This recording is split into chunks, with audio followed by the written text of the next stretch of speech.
Hey everyone, David C. Anderson here coming at you from the Knife Center, and it is our favorite time of the week. The coolest new knives that have just hit our shelves are what we'll be looking at today. So let's get into it. All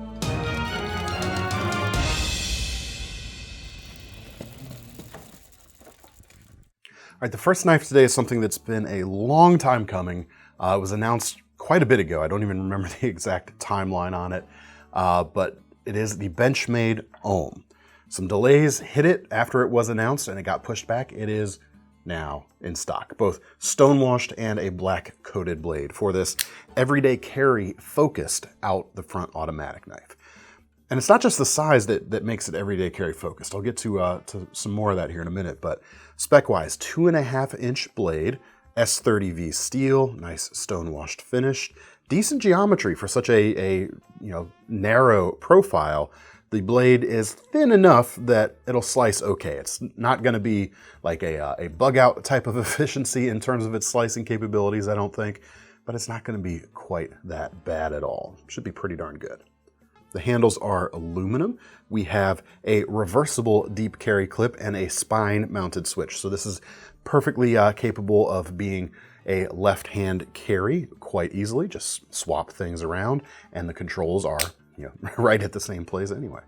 But the size is pretty nice for a small pocket knife, and that's the way to think about this knife. Not really as a switchblade per se, but this is just an everyday carry pen knife. This is the size of the sort of thing that my grandpa used to carry back in the old slip joint days. It's just that kind of blade in a way.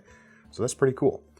Now the action on this knife is where things get interesting. Or not the action necessarily, but the way the slide or the switch here works. Now with the double action out the front, if you're unfamiliar, what happens is these things have virtually no chance of ever coming open in your pocket. I say virtually because there's always an outside chance something could happen, but for it to happen, you would have to push the switch up and you're building the spring tension behind the blade until you hit that resting point right before it clicks over. And it takes a decent bit of pressure to build up that spring tension, but the switch here, I don't know, it's got a slightly different feel than most OTFs I'm used to. It kind of moves and rests right at that breakover point a little more readily than some other OTFs on the market. I don't know if I'm describing it quite well, but it does have a slightly different feel. Part of that might be the size too, quite honestly. I'm not sure. But anyway, as you can see, it fires perfectly fine. It's got a great blade shape for small carry, for small everyday carry. Works great in the pocket. It fits in my my fifth pocket on my pair of jeans here too, quite easily. Price on these starting about $306 for the stonewash version, up a little bit from there for the black coated. I mentioned the bug out there for a minute. We have a new knife in the the wider out Benchmade family. This is a new version of the Taggedout. The original Taggedout, much like the original bug out, came with Grivery scales and a very thin blade to keep weight down and slicing performance up. This one here gets some more, some more premium feeling materials than the original. Price on this, $270. You got a 3.5-inch blade, S45 VN now, which should give you more edge retention than the CPM 154 of the standard model, and it gets a thumb stud rather than the blade cutout. So some folks, of course, prefer that. That is going to make the actuation of the blade with the thumb opening anyway a little more easy, especially if you're wearing gloves, but it does kind of clutter up the cutting path just a little bit here at the back, as you can see. But the stonewash finish is nice. It's going to hide scratches as you use it better than a satin finish. Great slicing geometry with that clip point shape. You can see why this is part of their Hunt series, but now it's even more EDC friendly perhaps with the different materials here. The other, of course, being G10 for the handles. Feels really good in the hand, a bit more stable than the lightweight versions. We've still got the deep carry pocket clip, which is reversible. We've got a nice aluminum backspacer in matching orange to the thumb stud, which is pretty cool. And of course, the axis lock, which is quite nice, right out of the box, ready to go. Finger safe, fully ambidextrous, not just on the lock, but everything else on the knife too. Great design right here, upgraded. $270, I mentioned that already.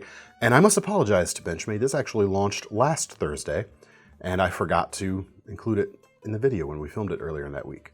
For shame. So you get a double dose of Benchmade this week. Now, speaking of the Out family that started with the Bug Out, the impact of that knife, however lightweight it may be, has been outsizedly large on the industry. We're still seeing new kind of competitors and stuff in the kind of Bug Out genre cropping up, and we have a new Gerber today to talk about as well, the Gerber Assert. Very much, in my mind at least, a blend between your full-size Bug Out and your mini Bug Out. It's bigger in the hand feeling than your mini, but it still has a 3-inch blade, so you're not crossing that 3-inch threshold with the knife here. So pretty cool. Price on this starts at $175. There's a few different color and blade finish options. These are lightweight injection molded handles to keep the weight down.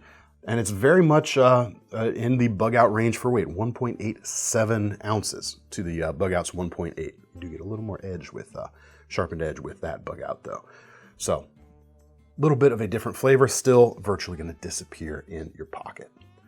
S30V blade, very cool clip point shape, I think. Stone-washed finish on this one, which is quite nice. Edge itself is a little bit on the thicker side, but that could be remedied a little bit with some convexitude. The new word I made up the other day. Or did I say convexivity? Convexitivity. It all blurs together. Convexitude is the word of the day today, anyway. Very cool adjustable thumb stud on this knife, so you could move it right to where you want it for your preference. You could also just take it out since you do have that blade cut out, which will work just fine for thumb opening, as you can see right here, or you can just wrist flick the knife open or close when you pull back on that crossbar lock right there.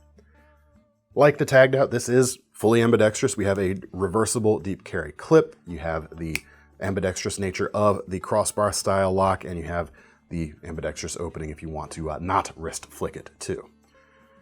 The other cool thing that they carried over from models like their Gerber Savvy, oversized pivots here, keeping things nice and stable in that open position. One of the most stable crossbar locks on the market, quite honestly, and it's those oversized washers that kind of help, you know, wedge things into a very secure position. Feel in the hand's quite nice. It's kind of a 3.5 finger grip for me. If I were looking for a true 3-inch Bug Out alternative, I would probably choose this myself over the mini Bug Out because you get a little bit more. But that's just my opinion. What do you guys think? Now we have another Gerber, a more affordable crossbar locking Gerber. This is the Scout. It comes in about $58 right now. You got a blade about 3.2 inches. I like the shape on this very much. Very versatile, broad, heavy-duty feeling profile for the drop point shape here. Would make, in my opinion, a really good camp-style knife, especially paired with the micarta handles right here. Pretty nice shape to them. For a budget knife, they could have easily just slapped some flat scales on here, but there is actually a little bit of a radius here, a little bit of contour from the top view down. So it's not just a slab, which is quite nice. The steel is pretty basic stuff here. We're dealing with 440A, which is plenty stainless, but it's not going to hold an edge that long. Should be easy to maintain, so you get that trade-off there. Your mileage, of course, may vary, but the feel in the hand here with that micarta and the shape feels good. You're definitely going to be able to put that blade to work quite well.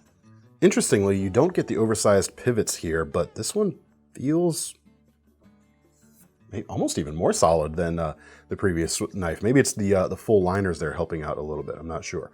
But great feel in the hand. The action itself is good. You can check out some cool little details. You've got some extra knurling on the outside of the crossbar lock button itself. You've got a flathead adjustable pivot here on the main pivot. Some kind of nice rugged feeling design choices there. You've got a deep carry pocket clip, which is reversible, and check this out. There's a little slot right there, and as you can see, maybe the clip actually bends down into that slot. So you've got the 2 screws and a kind of key hold section holding that deep carry clip in place, and you've got a glass breaker there on the end. A lot of good features there for the price, I would say. Maybe I would wish for a little bit of a steel upgrade here, but there are a lot of other nice details going on, so check that out. Next up, we have a new tops flipper. Now, this knife could originally be had with a Scandi ground blade, and it was called the Mini Scandi Flipper. Now that it can be had with this clip point blade with a high flat grind, it is still called the Mini Scandi Flipper. That's not confusing at all. Right? And it even says that on Topps' website. That's not just us making an assumption there. This is the MSF, the Mini Scandi Flipper. Two versions right now. I think there's two different colors for the handle. This is the black G10. Green is also available. About 154 bucks for this. You get a 3¼ inch L Max steel blade. Pretty cool. Not a super high flat grind on this, and not super thin either. This is slicey enough, but a little more kind of heavy duty feeling than some other options out there. And the L Max steel, of course, is going to perform quite nicely. But you still do have a nice acute tip there for the piercing needs too, thanks to that clip point shape. The handles feel good, nice and neutral, even though you do have some finger guidance there in terms of some gentle grooves. They don't get in the way. And the elliptical nature of the tail lets you kind of hang off the back quite naturally if your hands are a little larger than this handle. Reversible deep carry pocket clip, tail mounted, which is quite nice. We do have a liner lock, and as far as the action goes, we've got washers in the pivot, kind of befitting the tough, persona, the tough attitude that Topps Knives as a brand carries. That's going to help keep dirt a little more at bay than ball bearings would. It still flips really nicely. It flips, the feel of it, it's honestly almost ball bearing like in nature. I mean, that's some great flipping action, actually. Really, really nice. These are made, in fact, by Mazarin in Italy for Topps. This is not a US made Topps like all of their fixed blades, or there's gonna be like one fixed blade they don't make in the US now that I've said that, but you know what I mean. Really, really nice, nice upgrade to this knife if you're looking for a Topps of this design style, but you don't want to mess with a Scandi, you want something more versatile for day-to-day life, this is just the ticket. All right, now we've got a new LionSteel to take a look at. We've got the BR Nano frame locks. Actually, BR is just this one. This is the bronze version. The Nano from LionSteel, starting at about 260 bucks. A stout titanium locked frame lock, titanium framed frame lock flipper. Sure. Yeah. We'll go with that. With a just over 2.5 inch broad drop point blade of Magna Cut steel, which of course is everybody's favorite right now for good reason. It has great edge retention, great toughness, and great stainless qualities all wrapped up into one steel in a way that no other steel has been able to replicate thus far. There are tougher steels. There are more long-lasting edged steels. There are even a few more stainless steels out there, but not all in one particular metal. That's what you got right here. Really cool drop point shape though. High flat grind. In typical LionSteel fashion, the blade is a little bit thicker than a lot of folks are doing these days, but with that height and with that high grind line there, it's going to mitigate that somewhat. It should still slice pretty decently, and you've got a very comfortable crowned spine as well. Looks great and feels good when you're manipulating the blade with the spine of that knife. The tie handles really fill up the hand, even though it's only a 3-finger grip for me. Just like the broadness of the blade, how it contributes to the performance, the broadness of the handle here does the same thing in allowing you to still get a solid hold on it. And if I wanted to choke up on it, let's see, if I bring it so that I've got my pinky there, yeah, my index finger is sitting right over the flipper tab. But that's really okay in this sort of thing. If I needed to kind of gorilla grip this, most of your gorilla grip style strength is coming from these last 2 fingers anyway, not the pinky. So this will achieve that if you need to, just barely in a pinch. My hands are slightly larger than average, so your mileage, of course, may vary there too. Deep carry pocket clip, spine mounted. Love that. Always love that type of implementation. Frame lock, as mentioned, very good flipping action. I haven't tried to reverse flick it with the fuller here. Let's try it. First time ever on camera. No problems. Very cool little compact powerhouse of a knife. This next knife is also made by LionSteel as part of the MKM brand partnership, and it is also compact, maybe less of a powerhouse, but more of almost like a race car. Aha! I didn't even realize I was making a pun there. This is the Miura from MKM, and the Miura, of course, was a very famous Lamborghini. So there you go. That fits. That works. This particular one is the top of the range. The standard versions, which are in stock now, come with M390 steel for about 320 bucks. And this one right here comes with a Dama steel blade, about $582 for this one. And it's really leaning on kind of the engineering expertise of LionSteel. It is a button lock reverse tanto. No, it's not even a reverse tanto. This is modified sheep's foot all the way. Disagree.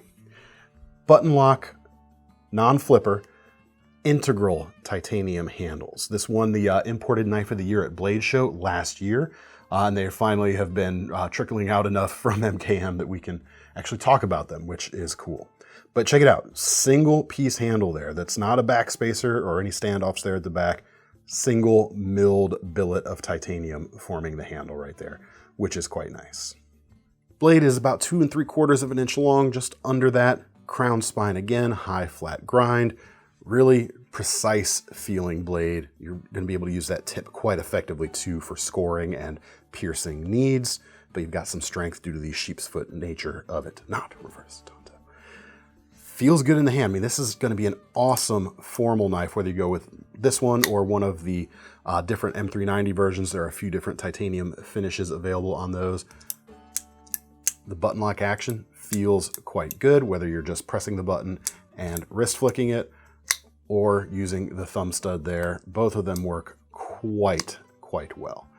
You can get a fairly full grip on the knife too. You have a bit of a finger choil there that's a bit smaller than my larger fingers, but you can get a full gorilla grip on this knife too, despite its smaller size. Very cool indeed. Happy to see them in stock now. Oh, I didn't show the box. No, you didn't. We have to show the box. So as I mentioned, this is a limited edition with the Dama steel blade. This one's labeled 54 out of 100, so there's only 100 of those. And it comes with, as all MKM limited editions, this nice wooden box here, which if I move this out of the way, has a challenge coin in it, which celebrates the Blade Show win. And you get a certificate of authenticity, matching numbers, matching number on the main base plate as well. And you can orient this a few different ways. This can be a display tent for your knife and challenge coin. It can also become a display like that. You can use it as a EDC dump tray if you want to use this knife and keep it bedside or on top of your dresser or whatnot. Put your other EDC stuff in there and we'll hold the knife in there too. Very cool thing. And if you have an MKM collection, this is going to match all the other boxes that the limited editions come with. Next up, we've got another kind of slim knife. Normally, I say the Tactile knife company Bayar, spelled Bexar, is also another great kind of formal, gentlemanly option. This one here goes a little more retro gaming inspired for something a little more fun. This is coming in about 279 bucks with a Magna Cut blade, 2.84 inches. Very thin, very slicey with its high flat grind, just laser-like cutting capabilities here. And the handles here are Cerakoted. The back spring also is Cerakoted. This is a slip joint. Didn't mention that, with some very nice walk and talk, as you could hear. And you can see you've got a B and an A, as though these were controller buttons, and the red pivot collar here calls to mind very much kind of an original Nintendo Entertainment System style of colors right there. It's pretty cool. You even get a nice bead here at the back on the lanyard fob, taken in the hidden point right there. Really cool aesthetic. The fit and finish is just as good as all of their standard titanium models, and it's going to carry super easily and super flat in your pocket, letting you carry this laser-like blade anywhere you wish. Within reason, of course. Yeah. Always know your local regulations, of course. Let's talk about some more Magna Cut. I've got several knives to look at here with it next. New version of the McNees MAC 2 Auto with Magna Cut blade. This is coming in at $458, and this one is all about just rugged, nasty, junkyard style aesthetics here, with its heavily stonewashed titanium frame and patinaed and stonewashed blade as well. This is just, maximum attitude, maximum grit, I should say. I don't know. That's what it's saying to me. Let me know what you think too. 3 3/8 of an inch on the blade, MagnaCut steel as mentioned, hollow ground, keeping the edge itself a little bit thinner, but maintaining a fairly thick spine for some heavier use, kind of backs up that industrial quality. That's the word I was looking for, kind of industrial attitude with this sort of thing. That backs up quite nicely. The handles feel good. I can get anyway, a nice full gorilla grip on these too. It's not super heavy though, despite its size and its automatic mechanism. 3.6 ounces, actually really impressive for what you get right here. Single position tip up pocket clip for the right side. Action feels great. I mean, that's excellent. American made, good action. The button itself sits fairly flush to the handle in the open or the closed position, so it's less likely to be accidentally pushed. Unlike an OTF, the blade in its closed position is under spring tension, so that's always something you have to think about, but that is a really nice implementation of the button right there. Feels awesome. Next up, we have a Microtech UTX85 Signature Series Edition. $393 for this with an Ultem front scale and Ultem switch and a MagnaCut blade. Double-edged spear point MagnaCut blade. There you go. Action, it has it.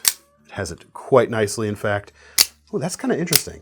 So some folks aren't particularly keen on Microtech's switches. They can be a little bit harder to use, maybe a little bit harder on your fingers than some. The counter side to that is, of course, you always have superb traction on them, so you can always fire the blade quite easily. The Ultem here kind of softens things up a little bit. Doesn't feel quite as grabby, but still plenty grabby, if you know what I mean.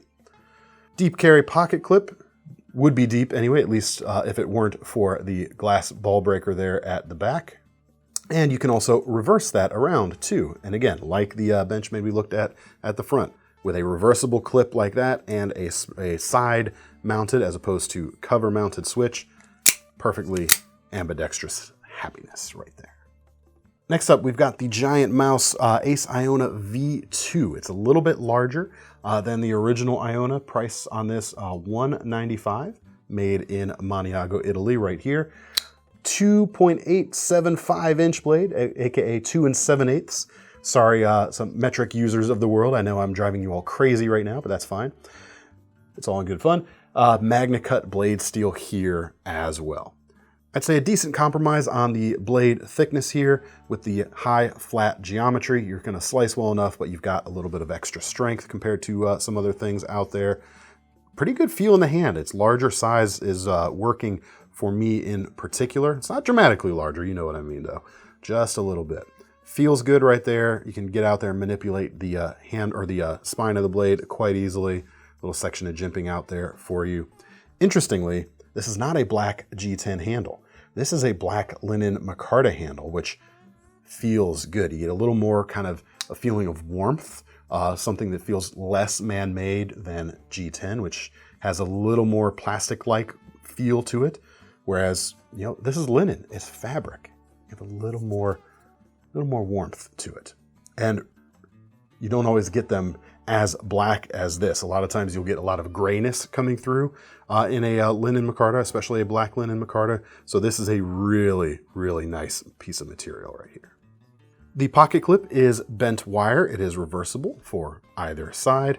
We have an inset liner lock and a very, very smooth action thanks to the washers there. A little bit more deliberate, of course, than ball bearings, which have a more free-floating feel, but this is like a silky, silky action in its pivot. Very nice, and it pops open quite nicely when you are ready to use the blade.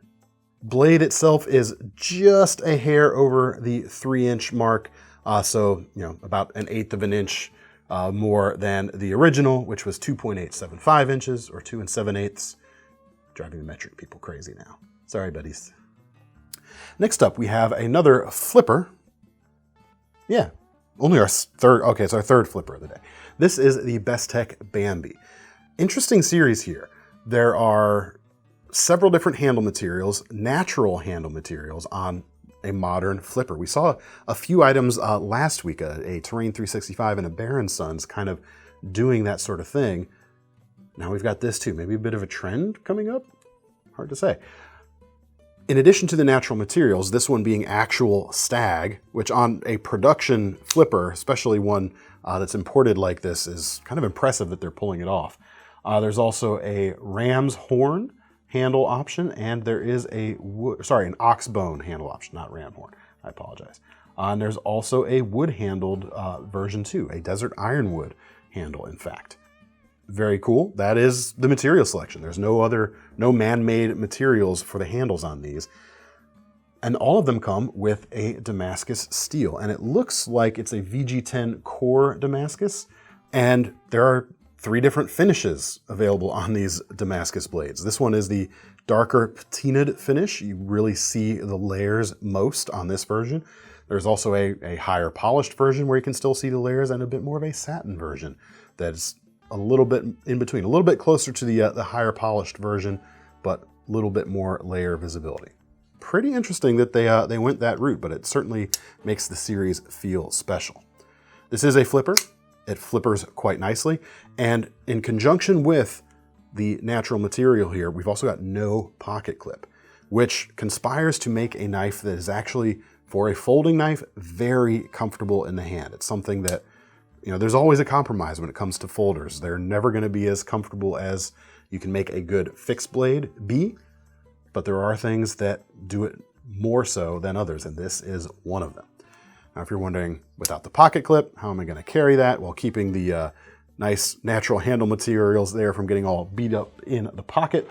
That is where this comes in. It is a leather pocket slip with an included pocket clip with a really nice rustic kind of dye going on right here. It's a kind of yellowy brown base layer with some darker, almost black overlayers, which kind of mimic a really well worn in, well broken in piece of leather. Really nice stitching color to contrast and pick up the brown bits too. Really, really cool. Check those out. Prices on them too. Like this one right here is $199 for the stag. Not bad when you consider how expensive a lot of stag has gotten these days, but it starts at $129 for the oxbone and the ironwood versions. So those especially even have some greater value to them. We spoke of the comfortability of fixed blades there for a second. Just making up words all over the place today. How about some comfortable fixed blades? This is the Kerf Carver from Woodsmonkey, and it is a very nice little whittling knife.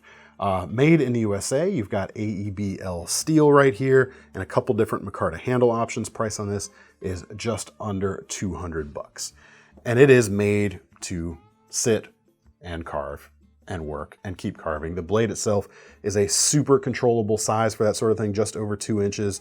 The AEBL steel is a great choice for that sort of thing because it has a very fine grain structure and can take a very refined edge very easily. And for me, I've always found that's the type of edge that's the type of steel for me that's going to work best for wood carving, especially the harder the wood gets, even better it's going to be. Because you don't want I found at least, I don't want a toothy edge when I'm doing that sort of thing. I want it to be almost as mirror polished as possible, because what you're doing is a lot of push cutting against hard materials, and you don't need that microscopic drag of that unevenness of a more toothy edge, which works great on a pull cut. But when you're pushing through that stuff, you want simple carbon steels most often because you can get that type of edge very easily. And AEBL is one of the only stainless steels in the world that pull off that same trick. So a really great choice of material right there. And to complement that nice controllable blade, you've got a handle that also works to control it quite nicely.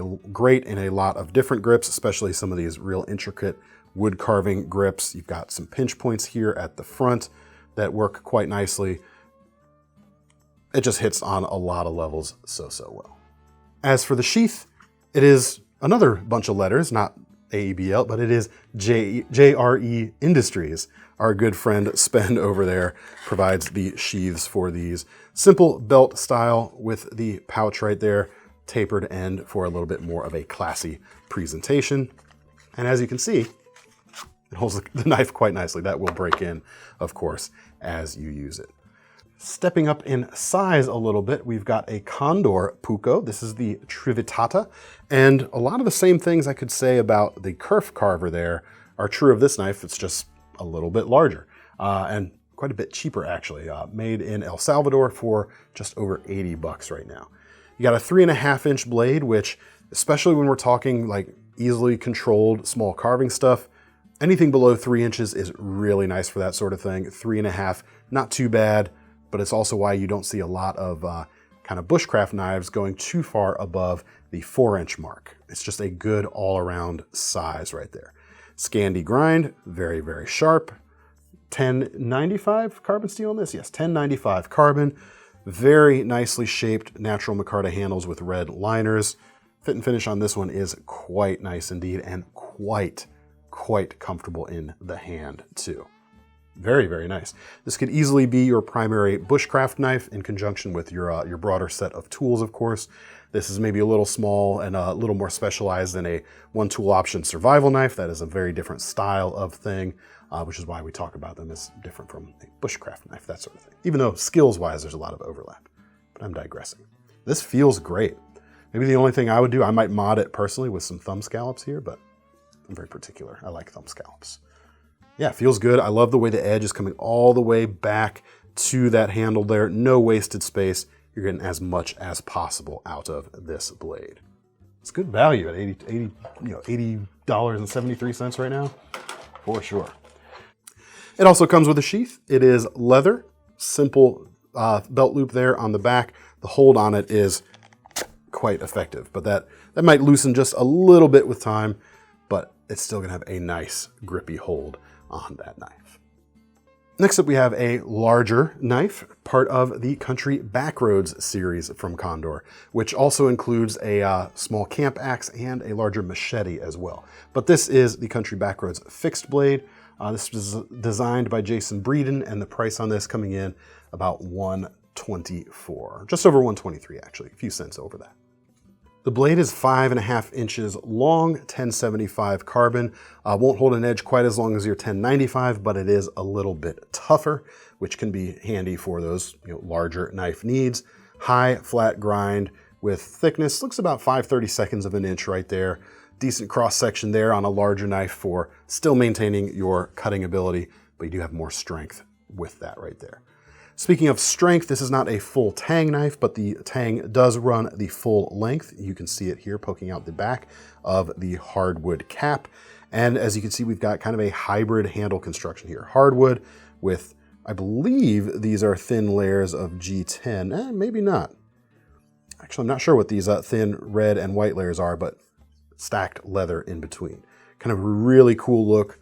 Really nice feel in the hand. It's a little bit softer there as opposed to kind of a high buffed stacked leather handle. You can kind of think of this as similar to like a rubberized handle. You get a little bit more grip from that, which is pretty cool. Handle feels good, decently neutral. Yeah, I like that. Nice full grip. Sheath is a paddle style or a pancake style right here, made out of leather. You have a swiveling belt loop there at the back and some lashing points there at the bottom if you want to strap it around your thigh to keep things a little more tame as you tromp through the woods. Next up, one more Condor to look at. This is a Julio Diaz design. This is the Black Leaf. In my mind, kind of a blend between tactical styling and still camp friendliness in a way. 93.5 bucks for this, 1095, 5.5 inch blade. Thinner there on the cross section. Looks more like 1/8 of an inch thick, maybe a skosh less. An imperial skosh, not a metric skosh. It's a slight difference there. And a high flat grind there. This thing is slicey, baby. Very, very slicey indeed. If you like your hunting knives in this type of size, this 5.5 inch range, this is going to be great for that, with that excellent geometry for slicing right there. Handles are black micarta, a little bit on the thinner side. It's as opposed to a full hand filling grip. This is a little more low profile in a way. It still feels quite comfortable, don't get me wrong. It's just not going to equal the same kind of meatiness to the grip that the Country Backroads that we just looked at will give you. But the opposite side of that, it's going to be a little more nimble too. You can choke up right in front for better tip control. You can get your finger into that big choil there for likewise similar levels of control. You can even choke back on this due to the handle design. You're not going to get a ton of chopping, like actual chopping use out of it because it is as thin as it is, but you can get a little more reach for certain tasks with it like so. I like the shape. I like it a lot actually. Sheath is over here. It is a Kydex sheath. Clicks in quite nicely. Comes with a leather drop loop right here, secured by a wraparound strap. And I have not checked yet for Tech-Lock compatibility, but let's do that real quick, just in case you're curious about it and thinking about doing that yourself. All right, let me open it up right there. And looks like it is not gonna be Tech-Lock compatible, and I don't think it's gonna be small Tech-Lock compatible either. I should check these things before we start rolling, huh? No, there's still time. I don't know where my small Tech-Lock is. Found it. Do we have technical difficulties there? It is not small Tech-Lock compatible either. Sorry, guys. But actually, let me check one thing here real quick. A Civivi T-clip ought to work just fine. That would be your alternative in this sort of case. So there you go, folks. Next up, a couple more fixed blades. We have a new series from Halfbreed. This is the Compact Field Fixed Blade series. 4-inch VG10 blades, 3 profiles in fact. We also have a Tonto. We also have a reverse edge, like a Pical style blade. All with 4-inch blades, VG10 as mentioned, about $195 for them. Like the design, I like the stone washed finish. This drop point version here especially, I think is a great, it's like a shoe-in for, you know, certain styles of ultralight hiking, that sort of thing, where you want the capability of a slightly bigger blade. You don't want to go microscopic, but you want to keep weight down. The handles here being skeletonized are a shoe-in for paracord wrapping if you want to do something like that, or even running it just like it is. I mean, weight on this piece of steel right here is just 3.3 ounces, and you're still under 5 ounces with the sheath. And you've got a lot of capability, a lot of strength. We're about 1/8 of an inch thick there. You know, 2/3 of the height of the blade is a flat grind right there. Great, great cross-section of performance for a skeletonized survival style knife, in my opinion.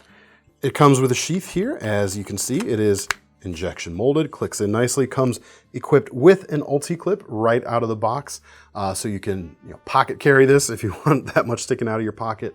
Will work great inside the waistband as well. It also comes with a dots style attachment similar to a Tech-Lock, so you've got a lot of different orientations. You could mount this for more typical belt carry as well. Really good. I've always appreciated that Halfbreed usually gives you plenty of options for carrying and attaching your sheath to your person right out of the box. Always a very good thing indeed.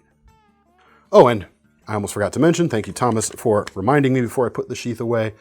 You can still see the forward hole here is visible when it is in the sheath, so that sheath itself should be paracord wrap friendly as well. Nicely considered, Halfbreed, good job. And last but not least, we have a new version of the Enuff 2 from Spyderco with K390 blade steel with full serrations for about $224. This is a ton of cutting potential right here. The serrations, of course, are going to cut more aggressively than a plain edge. The K390 edge itself, this steel lasts a long, long time in cutting.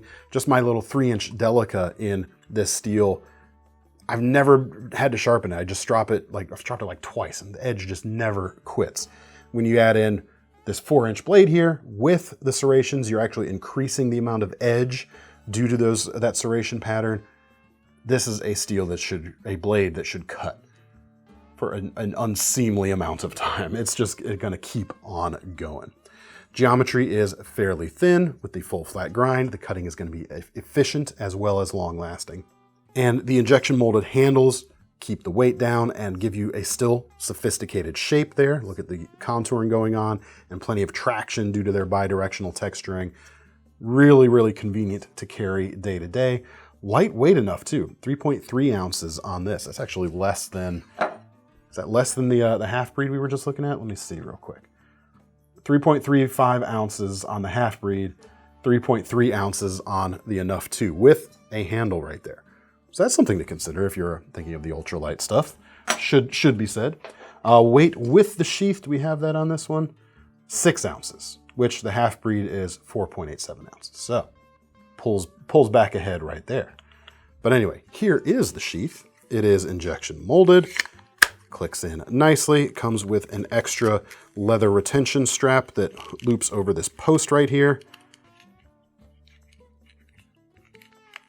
There we go. That's the thing with leather. It's going to stretch a little bit over time, so I'd much rather have it be a little more tight right at the beginning than too loose. Comes with Spyderco's G-clip, which has that J-style loop there at the bottom. Works great for slipping onto the belt or inside the waistband carry as well. If you'd rather have a Tech-Lock style clip, a small Tech-Lock or a CVVT clip will work on this, no problem. There you go. That is all we have for this week. Made me happy because we got a bunch of fixed blades. That always pleases me, but let me know what you thought of the knives down in the comments below. And if you want to get your hands on any of these, check out the links into the description. Yes. That will take you to KnifeCenter.com, where thanks to our Knife Rewards program, you can earn up to 5% back and sometimes even more towards your future knife purchases. Keep an eye out for some of those double points items, etc. I'm David C. Anderson from the Knife Center. That's Thomas behind the camera, and we're signing off. See you next time.